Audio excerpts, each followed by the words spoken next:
ஆண்டவரும் இரட்சகருமாகிய இயேசுவின் இனிய நாமத்தில் ஒவ்வொருவருக்கும் அன்பின் வாழ்த்துதல்கள். கர்த்தர் நல்லவர், நன்மை செய்கிறவர்.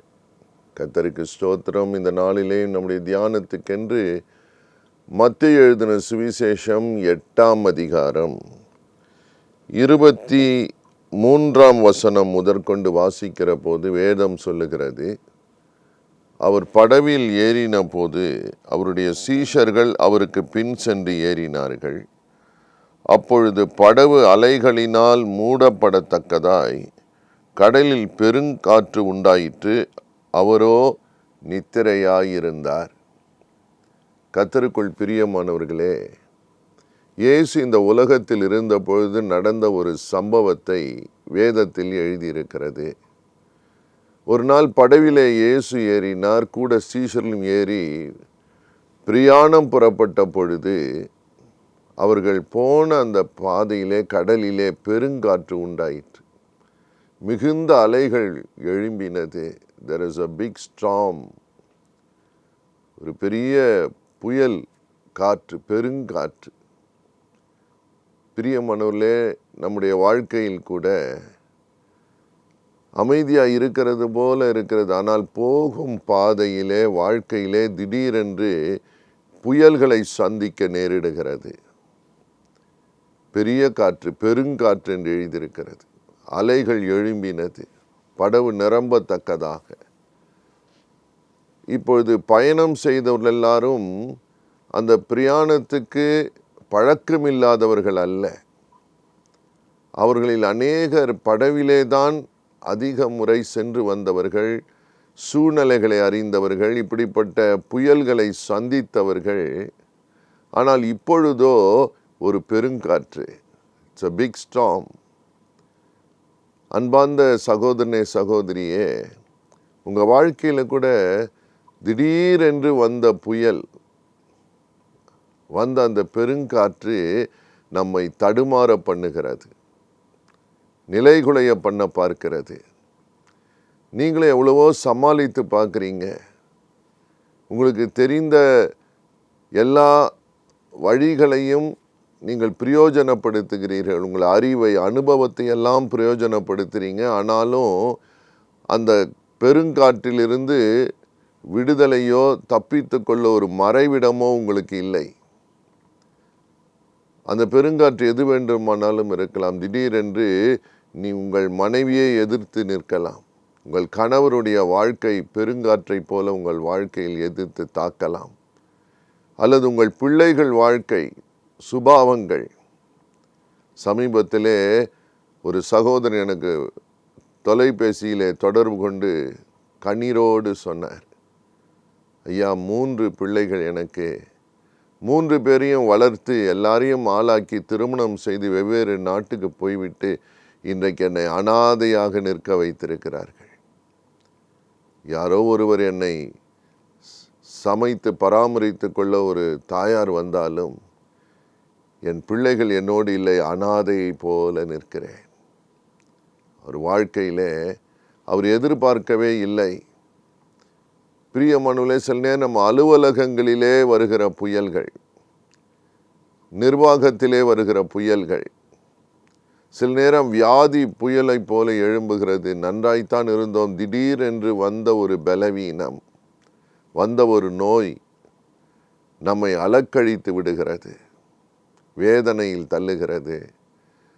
திடீரென்று வந்த சத்துருவின் போராட்டம், திடீரென்று வீட்டை காலி செய்ய சொல்லுகிறார்கள், திடீரென்று வேலை போய்விடுகிறது, வாழ்வாதாரத்துக்கு என்ன செய்ய போகிறோம், இப்படி பலவிதமான புயல்களை சந்திக்கிற நேரம், சில நேரம் அந்த புயல்களுக்கு நாம் காரணமாக இருக்க முடியாது.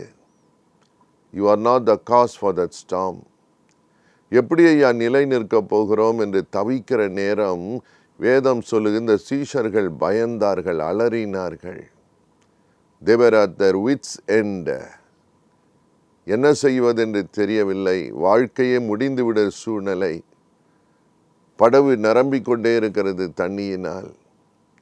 ஆனால் இயேசு அங்கேதான் இருந்தார்.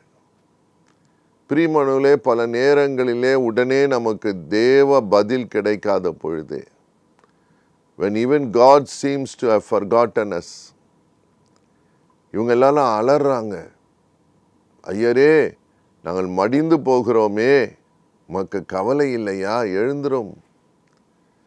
பல நேரங்கள் நாம் கூச்சலிடுகிறோம், கதறுகிறோம், தெய்வமே இப்போ எங்கே இருக்கிறீங்க இந்த சூழ்நிலையில், நான் என்ன செய்யட்டும் என்று திகைத்து போன நேரத்தில் இருக்கிறீர்களோ, விட்டார்களோ, நீங்கள் நம்பினவர்கள் கைவிட்டு போனார்களோ, தவிக்க விட்டு விட்டார்களோ, எல்லாத்தையும் எடுத்துக்கொண்டு போய்விட்டார்களா, நீங்கள் அனாதை போல நிற்கிறீர்களா, அடுத்த அடி எங்கே வைப்பதென்று தெரியவில்லையா, வாழ்க்கையில் தோல்வியின் மேல் தோல்வியா, திடீரென்று வந்த அந்த தாக்கம் உங்களால் நிலைகுலைய செய்து நிற்க முடியாமல் பண்ணுகிறதா?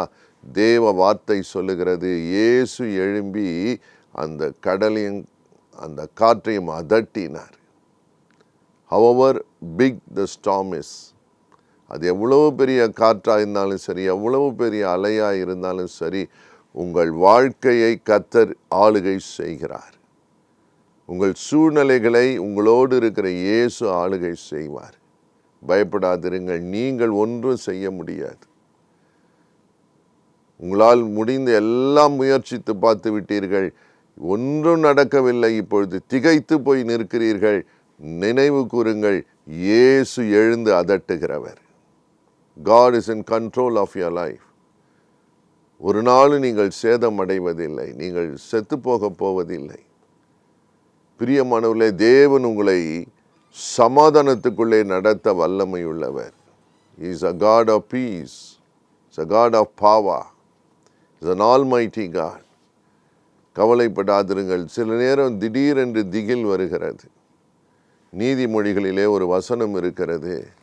நீதிமொழிகள் 3ஆம் அதிகாரம் 25ஆம் வசனம் சொல்லுகிறது, சடிதியான திகிலும் துஷ்டர்களின் பாழ்கடிப்பும் வரும்போது நீ அஞ்ச வேண்டாம். சடிதியான திகில், துஷ்டர்களின் பாழ்கடிப்பு. இன்றைக்கு அப்படிப்பட்ட சூழ்நிலையிலே போகிறவர்கள் உண்டு. எல்லாம் சமாதானம் போல இருந்தது, திடீரென்று வந்த அந்த சடுதியாய் வந்த திகில். ஆனால் அடுத்த வசனம் சொல்லுகிறது, நீதிமொழிகள் 3:26, கர்த்தர் உன் நம்பிக்கையாயிருந்து உன் கால் சிக்கிக் கொள்ளாதபடி காப்பார். கர்த்தருக்கு மகிமை உண்டாகட்டும். யார் நம்பிக்கை? கர்த்தர் நம் நம்பிக்கையாயிருந்து உன் கால் சிக்கிக் கொள்ளாதபடி காப்பார். இன்றைக்கு சிக்க வைக்க நிறைய பேர் நிற்கிறார்கள். உங்களை எதிலேயோ சிக்க வைக்க விரும்புகிறார்கள். ஏதோ ஒரு பாவத்திலே, ஏதோ ஒரு பொல்லாப்பிலே உங்களை சிக்க வைக்க நினைக்கிறவர்கள் உண்டு, பிரயாசப்படுகிறார்கள். ஆனால் கர்த்தருக்கு ஸ்தோத்திரம், கர்த்தர் உன் நம்பிக்கையாய் இருக்கிற போது கர்த்தர் உன் கால் சிக்கிக் கொள்ளாதபடி காப்பார். தேவன் எழுந்து அதட்டினார், கடிந்து கொண்டார். அமைதலாயிரு என்று சொன்னார். வேதம் சொல்லுகிறது, அமைதல் அல்ல, மிகுந்த அமைதல் உண்டாயிற்று. எல்லாமே குளறுபடி, எல்லாமே குழப்பமாக இருக்கிறதா? என்ன வார்த்தை பேசுவதென்றே தெரியவில்லையா? கவலைப்படாதிருங்கள், தேவன் எழுந்தருளுவார். God will arise. அவர் கடிந்து கொள்ளுகிற போது எல்லாம் அமைதலுக்கு வரும். நீங்கள் எதிர்பார்க்கிறதை விட கர்த்தர் மிகுந்த அமைதலுக்குள்ளே கொண்டு வருவார். சில நாட்கள் அந்த போராட்டம் இருக்க செய்கிறது. உங்கள் ஜெபம் கேட்கப்படாதது போல இருக்கிறது. தேவன் அறியாதவர் போல இருக்கிறாரோ என்று எண்ண தோன்றுகிறது. உங்கள் இருதயம் கலங்காதிருக்கட்டும். உங்கள் தவிப்பிலிருந்து கர்த்தர் மாற்றுவார். உங்கள் சஞ்சலமும் தவிப்பும் ஓடி போகும் என்று வேதம் சொல்லுகிறது. கர்த்தர் உன் நம்பிக்கையாய் இருந்து உன் கால் சிக்கிக் கொள்ளாதபடி காக்க வல்லவர் அவர். பிரியமானவர்களே, தீமை நிறைந்த உலகத்தில் வாழ்கிறோம். இயற்கையின் சீற்றங்கள் உண்டு, மனிதர்களுடைய சீற்றங்கள் உண்டு, எதிர்பாராத தாக்குதல்கள் உண்டு. ஆனால் அதன் மத்தியிலே உங்களுக்காக எழுந்தருளுகிற ஒரு தேவன் இருக்கிறார். அவர் உங்களிடத்தில் எதிர்பார்க்கிறது ஒன்றுதான். ஏன் இப்படி பயப்பட்டீர்கள்? ஏன் உங்களுக்கு விசுவாசம் இல்லாமற் போயிற்று? உலகத்திலே பாடம் நடத்திவிட்டுத்தான் பரீட்சை வரும். ஆனால் ஆவிக்குரிய வாழ்க்கையிலே, பரலோக வாழ்க்கையிலே பரீட்சை வந்த பிறகுதான் பாடம் வருகிறது. சில நேரம் உங்கள் வாழ்க்கையிலே வருகிற பரீட்சைகள், உங்கள் சோதனைகள் தோல்வி வந்துவிடும் போலத்தான் தெரியும். You may think you have lost something. Maybe you think it is irrecoverable. ஐயா, திரும்ப நான் பெற்றுக்கொள்ளாத ஒரு இழப்பை சந்தித்து விட்டேனே, என் வாழ்க்கையில் அந்த இழப்பு வந்திருக்க வேண்டாம், ஆனால் இழந்து போய் நிற்கிறேனே என்று கலங்குகிறீர்களோ? கவலைப்படாதிருங்கள். எப்பொழுதெல்லாம் பெருங்காற்று தாக்கி இருக்கிறதோ நாம் அறிவோம், அது பல சேதங்களை உண்டு பண்ணி போகத்தான் பார்க்கிறது. ஆனால் கர்த்தர் ஆளுகை செய்கிற தேவன். பிரியமானவர்களே, இருளான சூழ்நிலைகள், தவிப்பான தத்தளிப்பான சூழ்நிலைகள், you cannot keep your legs straight. நீங்கள் நின்று தாக்கு பிடிக்க முடியாத சூழ்நிலைகள் என்பதை தேவன் அறிவார். ஆனால் உங்கள் நம்பிக்கை கர்த்தர் மேல் இருக்கட்டும், உங்கள் விசுவாசம் அவர் மேல் இருக்கட்டும். உங்கள் விசுவாசத்தை விட்டு விடாதிருங்கள். கர்த்தருக்கு ஸ்தோத்திரம். உங்கள் துதியை நிறுத்தி விடாதிருங்கள். தேவனை அண்டிக் கொள்ளுகிறதே பாக்கியம் என்று வேதம் சொல்லுகிறது. உன் கால் சிக்கிக்கொள்ளாதபடி காப்பார். கர்த்தருடைய கரம் குறுகிய போகவில்லை. இன்றைக்கும் உங்கள் வாழ்க்கையில் வரும் புயல்கள் உண்டு. தைரியம் கொள்ளுங்கள், தைரியம் கொள்ளுங்கள். திடீரென்று வந்த விபத்து, திடீரென்று வந்த விபரீதம். ஒரு நாள் ஒரு சகோதரனுக்கு தெரியும், அவர் ஹார்ட் ஆப்ரேஷன் ஆகி இருதயத்திலே அறுவை சிகிச்சை செய்து படுத்திருக்கிற நேரம் அவர் குடும்பத்தில் இன்னொரு புயல் எழும்பினது. அவருடைய மகள் இன்னொருவனோடு ஓடிவிட்டாள். சொல்லிக் கொள்ளாமல் தகப்பன் மருத்துவமனையில் சிகிச்சையில் இருக்கிற நேரம் பார்த்து இன்னொருவனோடு கூட ஓடி போனாள். ஐயோ, அந்த தகப்பன் தாயும் கதறின கதறுதலை தேவன் பார்த்தார். அவங்க எழுந்து போக முடியாது, பின்தொடர முடியாது. அப்பொழுதுதான் அறுவை சிகிச்சை நடந்திருக்கிறது. ஆனால் தேவன் எழும்பி நின்றார்.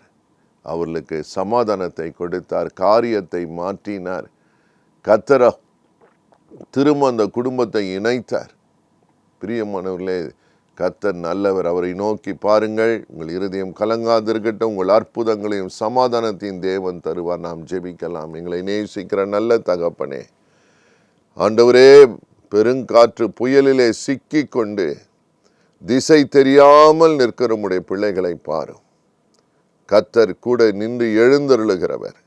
சீக்கிரத்திலே நியாயம் செய்வீர், சீக்கிரத்திலே நீதி செய்வீர், சீக்கிரத்திலே சமாதானத்தை கட்டளையிடுவீர். அவங்க தவிப்பு, சஞ்சலம், கண்ணீர், பாடு, உபத்திரவம் எல்லாத்துக்கும் ஒரு விடுதலை இருக்கிறதப்பா. உமக்கு ஸ்தோத்திரம். பலன் தந்து நிற்க பண்ணுங்க, நிற்க பண்ணுங்க. let them stand. ஆண்டவரே, அவங்க உறுதியாய் இருக்கட்டும். இந்த நேரம் அவங்க அவிசுவாசம் அடைந்து பயந்து கலங்கி ஆண்டவரே பின்னாலே போய்விடாதபடிக்கு மனது உருகி ஒவ்வொருவருக்கும் பதில் செய்வீரப்பா. நீ சர்வ வல்லவர். அந்த பிசாசின் போராட்டங்களை அதட்டுவீர், சத்துருவின் கிரியைகளை அதட்டுவீர், பாவத்தின் சோதனைகளிலிருந்து உம்முடைய பிள்ளைகளை விடுதலையாக்கி நடத்துவீர். சஞ்சலமும் தவிப்பும் ஓடி போகும். அவங்க தலையின் மேல சமாதானமும் நித்திய மகிழ்ச்சியும் தர வல்லவர் நீர். பொழுது உம்முடைய வல்லமை இறங்கட்டும், ஜீவன் இறங்கட்டும், வார்த்தை உண்டாகட்டும்.